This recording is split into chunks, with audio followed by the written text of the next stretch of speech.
tout de suite.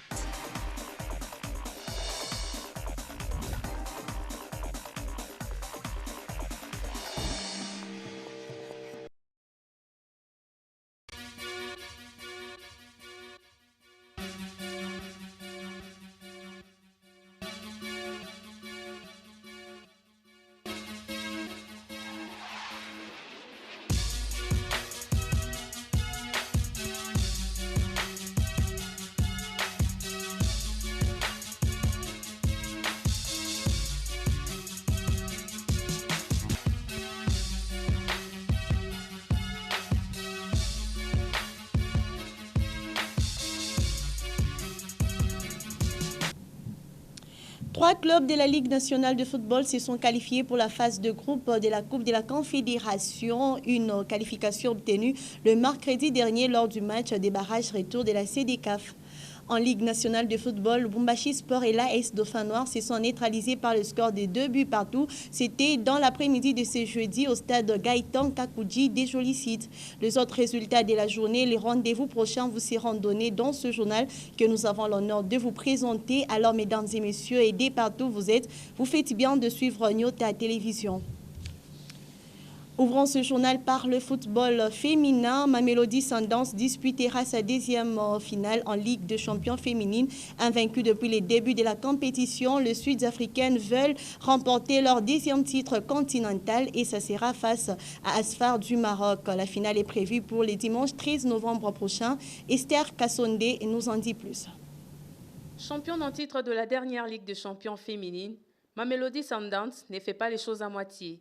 Après leur victoire contre Simba Queens de la Tanzanie, 1-0 au score final, les Sundowns Ladies ont arraché leur ticket pour la finale de cette deuxième édition de la Ligue des champions féminine. La meilleure attaque de la compétition reste invaincue depuis le début de ce tournoi.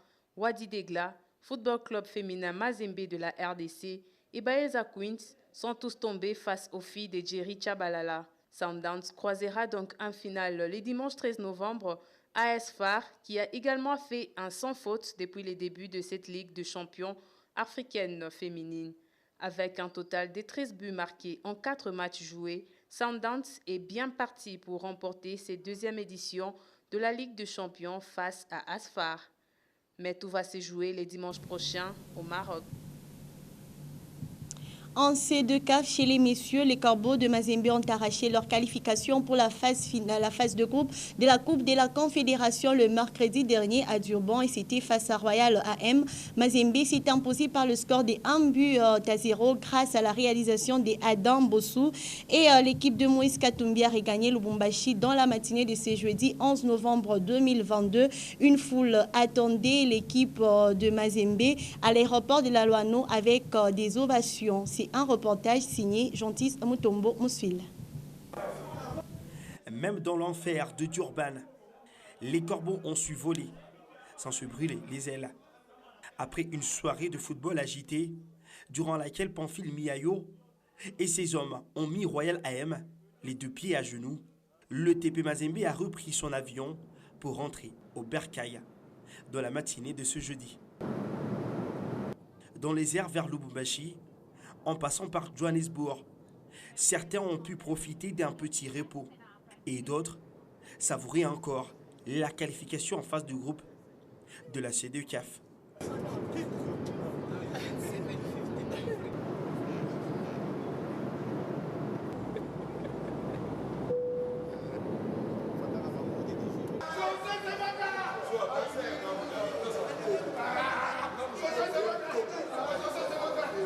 À leur sortie de l'aéroport de la Loano, les coéquipiers de Joyce Peko ont eu droit à une ovation sous le rythme du groupe d'animation 100%.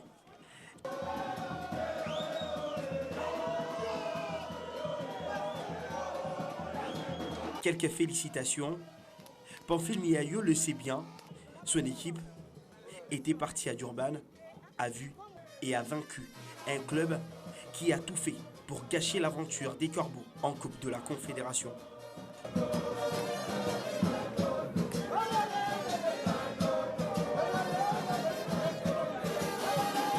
Tout faire jusqu'à donner au TP Mazembe des vestiaires marqués sur la porte hors usage.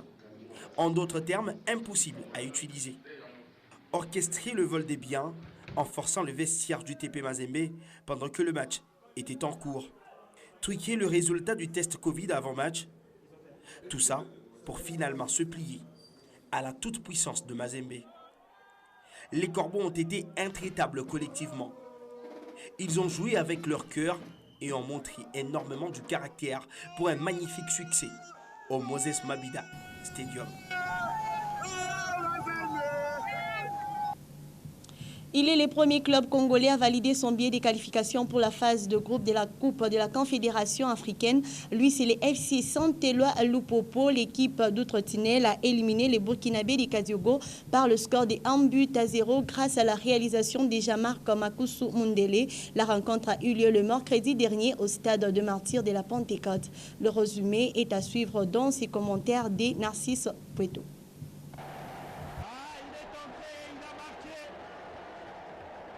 Il était le plus attendu au début de la saison. Jean-Marc Makusu Mundele s'est finalement illustré.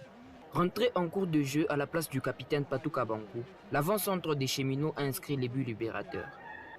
Reprenant une balle mal repoussée par les gardiens adverses, Makusu Mundele n'avait qu'à pousser le cuir au fond des filets en renard de surface.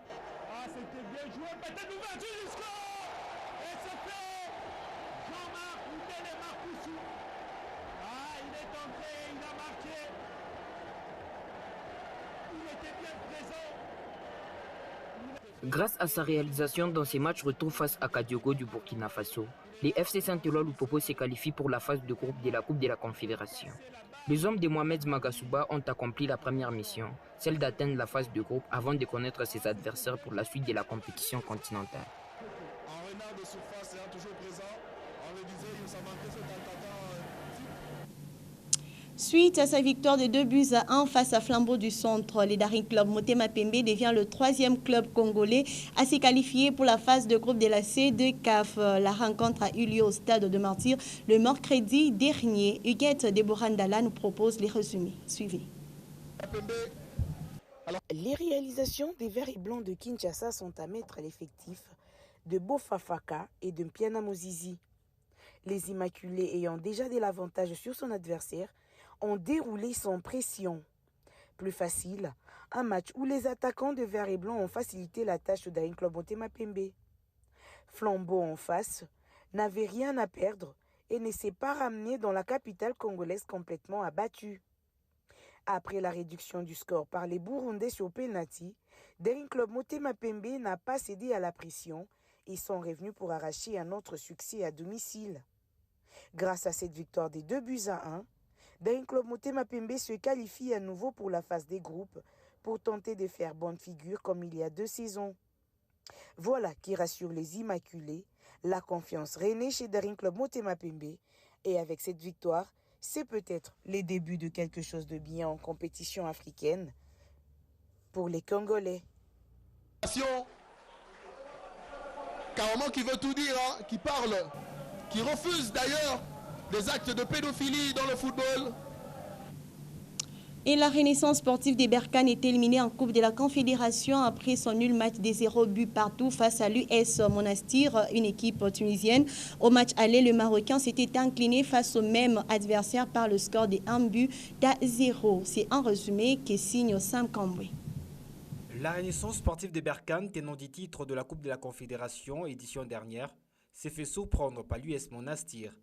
Le Tunisien n'a eu besoin qu'à des matchs nuls pour voir l'étape suivante de la compétition. Le Marocain, quant à eux, n'ont pas pu refaire leur retard du match aller d'un but. Une élimination précoce des Oranges qui voit leur rêve de défendre les titres s'arrêter autour de cadrage après ces nuls sans but à domicile. Bien que dominateur durant la partie, la RS Berkane a manqué du réalisme dans ce match pour assurer la qualification en phase de groupe. Profitant de leur coup de victoire remporté à Ben Janet, le Tunisien a su arracher une place pour jouer la phase de groupe. Le Maroc sera donc représenté en phase de groupe par l'AS FAR qui a validé sans peine son billet pour le prochain tour en écrasant le Malien de Djoliba 4-0 à match retour de barrage. Et les 16 nations qualifiées pour prendre part à la phase de groupe de la Coupe de la Confédération sont les suivantes. Il s'agit du tout-puissant Mazembe Anglebert, le Football Club Saint-Éloi Lupopo, Daring Club Motema Pembe, Maru Mogalent Diable Noir, ASEC Mimosa, Real Bamako, Young African, US Monastir, Asfar, Pyramide FC, USM Alger, Raiva United, Futur FC, Al-Akadar et Asco Bikara.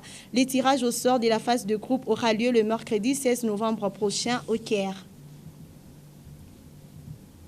Autre actualité, c'est la Ligue nationale de football qui s'est poursuivie dans l'après-midi de ce jeudi 11 novembre 2022 sur différentes pelouses. D'abord à Lubumbashi, la AS Dauphin Noir a fait un nul des 2 buts partout face à Lubumbashi Sport. C'était au stade Gaëtan Kakoudji. Des jolis sites et à Kinshasa, JSK a battu Étoile du Kivu par la note des 1-0. Renaissance est tombée devant Céleste FC par le score des 0-1.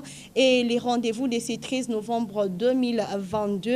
Les Salésiens de Don Bosco jouent contre l'AS Dauphin Noir à partir de 15h30 au stade tout-puissant Mazembe. Le FC Saint-Éloi Lupopo recevra Chinkunku au stade Kikula à partir de 13h30 à Kinshasa au stade de Martyr.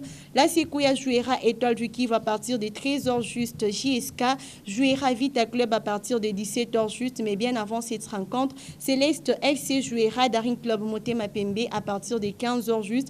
Et pour finir, Gabalende recevra l'US Panda B52 à partir de 15h30. Ce sera au stade de Kachala, Bonzola.